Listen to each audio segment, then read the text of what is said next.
आप देख रहे हैं देश लाइव, देश की आवाज। आदाब, नमस्कार, अस्सलाम वालेकुम, सत श्री अकाल। देश लाइव में आपका स्वागत है। मैं हूं सहल कुरैशी।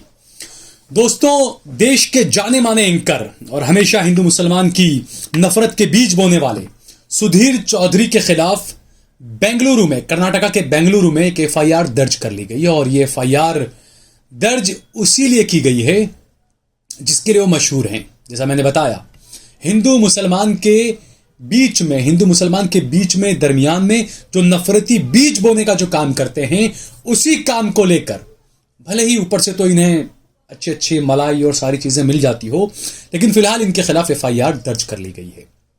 मामला यह है कि पिछले दिनों हम देख रहे थे कि जो कांग्रेस के अध्यक्ष हैं मल्लिकार्जुन खड़गे, उनके बेटे हैं प्रियांक खड़गे, कर्नाटका सरकार में मंत्री हैं। वो आए दिन फेक न्यूज को लेकर बीजेपी के नेताओं को अपने निशाने पर ले रहे थे। वो बार बार चेतावनी दे रहे थे कि आप अपनी हरकतों से बाज आ जाएं, वरना आपके खिलाफ कानूनी कार्रवाई की जाएगी। बीजेपी के नेता बाज नहीं आ रहे थे, लेकिन अब उसके अंदर जो गोदी मीडिया के एंकर्स जो थे वो भी कम नहीं, वो भी खूब आगे निकल रहे थे। तो पिछले दिनों सुधीर चौधरी ने एक खबर चलाई और बाकायदा आज तक के ट्विटर हैंडल पर इस खबर को, इतने से क्लिप को ट्वीट किया गया। उसके कुछ अंश मैं आपको बता रहा हूं कि उसमें क्या लिखा गया था। जो ट्वीट किया वीडियो तकरीबन 4 मिनट का वीडियो था। उसकी हेडलाइन, टैगलाइन ही दे रखी थी, कर्नाटक में अल्पसंख्यकों को सब्सिडी लेकिन हिंदुओं को क्यों नहीं। जब यह खबर चलाई आज तक ने और उसके बाद में प्रियांक खड़गे ने चेतावनी दी और प्रियांक खड़गे ने एक ट्वीट किया और कहा कि आप गलत खबर चला रहे हैं, यह खबर में कोई सच्चाई नहीं है। क्योंकि आप देखिए, एक खबर होती है, उसकी जो टैगलाइन होती है, उसका जो थंबनेल होता है, उसकी जो हेडलाइन होती है, वही सब कुछ निचोड़ होता है। उसी को देखकर इंसान अपनी दिमाग के अंदर एक खबर डेवलप कर लेता है खुद ब खुद, जो पढ़ने वाला जो है, वो जो दर्शक है वो।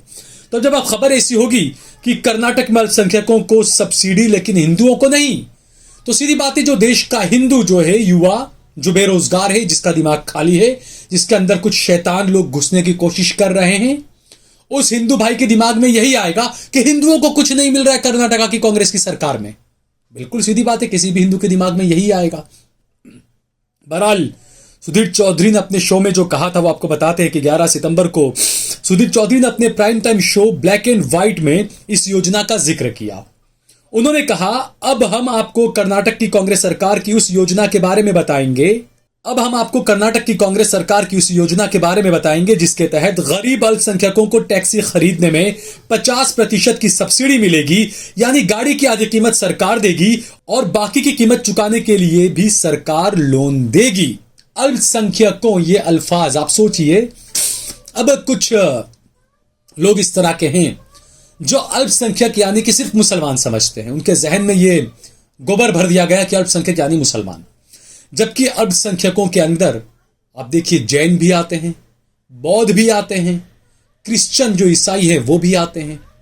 ये चीजें है जो कि लोगों को समझ में नहीं आती है। बहरहाल सुधीर आगे कहते हैं, अब आप सोचिए, कर्नाटक में किसी गरीब व्यक्ति ने कोई गरीब व्यक्ति अगर अल्पसंख्यक नहीं बल्कि बहुसंख्यक समाज में अगर उसने जन्म लिया है, तो वो आज अपने आप को कितना कोस रहा होगा।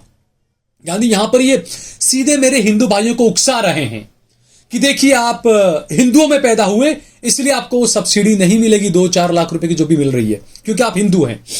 अगर आपको वो चाहिए तो आपको मुसलमानों में पैदा होना चाहिए था। ये हिंदू भाइयों को उकसाने के लिए खबरें किस तरीके से प्लान करके चलाई जाती है, आप देखिए दोस्तों। वो आगे लिखते हैं, कर्नाटक के जो बहुसंख्यक धर्म के लोग हैं वो सोचते होंगे कि काश हम भी अल्पसंख्यक होते। कर्नाटक सरकार का कहना है कि वो अपनी इस योजना के तहत लोगों को आत्मनिर्भर बनाना चाहती है और लोगों के लिए रोजगार के लिए नए अवसर पैदा करना चाहती है, लेकिन दूसरी तरफ वो ये भी कहती है कि ये योजना केवल अल्पसंख्यकों के लिए है। सुधीर यही नहीं रुकते हैं, वो आगे कहते हैं, इस योजना का लाभ सिर्फ गैर हिंदुओं को मिलेगा, हिंदुओं को नहीं। अगर कोई व्यक्ति हिंदू है, चाहे कितना ही गरीब हो, उसके पास कोई पैसा नहीं है, तो उसे सरकार ऑटो और टैक्सी खरीदने पर सब्सिडी नहीं देगी। यह खबर में सुधीर चौधरी ने साफ हिंदुओं को उकसाने का काम किया और यह बताने की कोशिश की कि देखिए ये जो स्कीम है इसके तहत सिर्फ मुसलमानों को, अल्पसंख्यकों को पैसा दिया जाएगा, हिंदुओं को नहीं दिया जाएगा। अब बेंगलुरु के अंदर इनके खिलाफ एफआईआर दर्ज हो गई है और जो ये स्वावलंबी या जो भी योजना, जो नाम है इसका, उस योजना में जो हकीकत है वो कुछ और है। उसमें SC ST को शामिल किया गया है। क्या सुधीर चौधरी ये दिखाना चाहते हैं कि जो SC ST हैं क्या वो हिंदू नहीं है? क्या सुधीर चौधरी ये दिखाना चाहते हैं जो जैन हैं, बौद्ध हैं, क्या उसको आप हिंदू नहीं मानते हैं? या आप बता दीजिए, क्योंकि RSS तो पूरी कोशिश कर रही है ST SC दलित, आदिवासी, बौद्ध, जैन सबको आप हिंदू दिखाने में लगे हुए हैं और आपका स्टार जो एंकर हैं वो तो कुछ और ही बोल रहे हैं।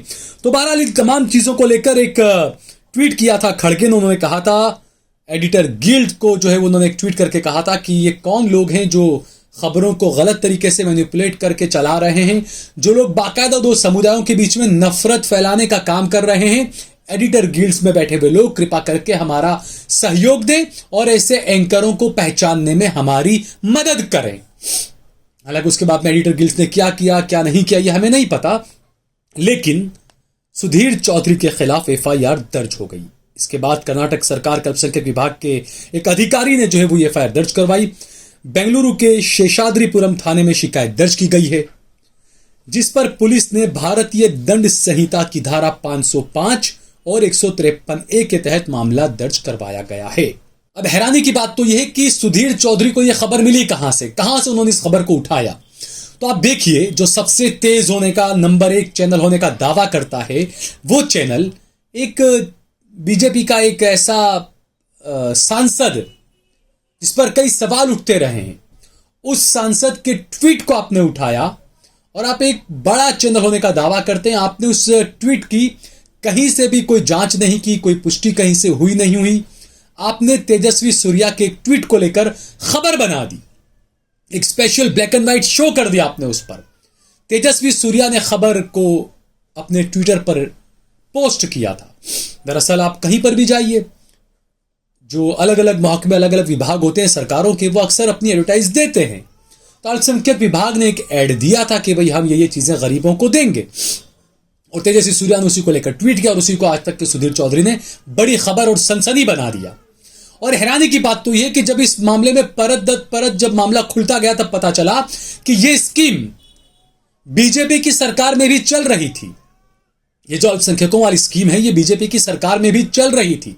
बीजेपी 2.5 लाख रुपया दे रही थी, कांग्रेस पार्टी 3.5 या 4 लाख रुपया दे रही है। पैसों को बढ़ाया कांग्रेस पार्टी ने, जबकि ये स्कीम पहले से चल रही थी। लेकिन एक सांसद के ट्वीट को आपने उसकी कोई पुष्टि नहीं की, उसकी आपने कोई जांच परख नहीं की और आपने खबर चला दी। और देश के कई सारे, क्योंकि आप दावा करते इतने करोड़ लोग आपका चैनल देखते हैं, तो इतने करोड़ हिंदुओं को आपने उकसाने का काम किया है। और उसके बाद जब आपके खिलाफ एफआईआर हुई तो आप ट्वीट करते हैं, आप लिखते हैं कि सवाल के जवाब में आप एफआईआर दर्ज करेंगे मेरे खिलाफ। बिल्कुल आपको सवाल पूछने का अधिकार दिया। इसका मतलब यह नहीं कि आप झूठ को परोसें। आप झूठ को परोस के आप सवाल कर रहे हैं। आप हिंदू मुसलमान की खाई को बढ़ा रहे हैं। आपकी हर खबर ऐसी होती है कि हिंदुओं को क्यों नहीं, हिंदुओं को क्यों नहीं, जबकि अगर वाकई में ऐसा हो रहा होता तो समझ में आता है। लेकिन आप झूठी खबरें चलाते हैं, जिससे हम बताते हैं कि मुसलमानों को ही क्यों गिरफ्तार किया जाता है। अब बताइए वो खबर, वो आप नहीं दिखाएंगे। तो जो खबर सच होती है उसको आप दिखाइए ना। अब झूठी खबरों को सनसनी फैलाकर आप इस तरीके के काम करेंगे और फिर आप ट्वीट करके कहते हैं कि मैंने सवाल पूछा इसलिए मेरे खिलाफ केस दर्ज किया गया, और वो भी गैर जमानती धाराओं के तहत। अब चलिए कोर्ट में मिलेंगे।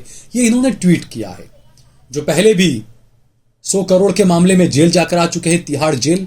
और जब इन्होंने थोड़ी सी हिम्मत जुटाई थी अपनी कमर को थोड़ा सीधा करने के लिए, स्मृति ईरानी के खिलाफ एक सवाल इन्होंने पूछा था। तो स्मृति ईरानी, जब तेल और गैस और ऐसा कुछ सवाल उन्होंने पूछा था कि महंगाई थी, टमाटर, तमाम चीजें, तो स्मृति ईरानी ने उन्हें तिहाड़ जेल की याद दिला दी और कहा, सुधीर जी मैं अगर आपसे पूछूं, बताइए तिहाड़ जेल में कैसे रहे थे आप, ये क्या हुआ था? सुधीर चौधरी एकदम खामोश हो गए। उनको कहते हैं ना, सांप सूंघ गया। लेकिन यहां पर होना तो यह चाहिए था कि जब स्मृति ईरानी ने इनसे पूछा कि सुधीर जी जब आप तिहाड़ जेल में गए तो वहां का एक्सपीरियंस आपका कैसा रहा, तो जब मजबूत पत्रकार होता, अगर मैं होता तो मैं तो यही जवाब देता कि जो देश के गृह मंत्री ने जो जेल में जाकर जो एहसास किया था, वही एहसास मुझे भी हुआ था, है ना, ये कह सकते थे आप। लेकिन रीढ़ की हड्डी मजबूत होनी चाहिए ना। पैसा जब कहीं और से आ रहा हो तो ये तमाम चीजें तो होती है।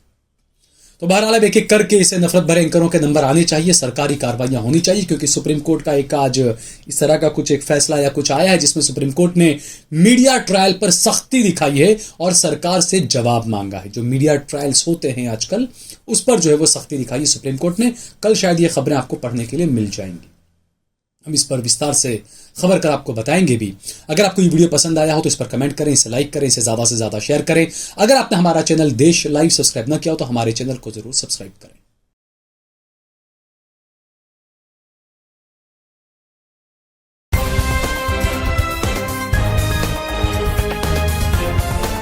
देश और दुनिया की तमाम छोटी और बड़ी खबरों के लिए हमारे चैनल को सब्सक्राइब करना न भूलें और बेल का बटन जरूर दबाएं।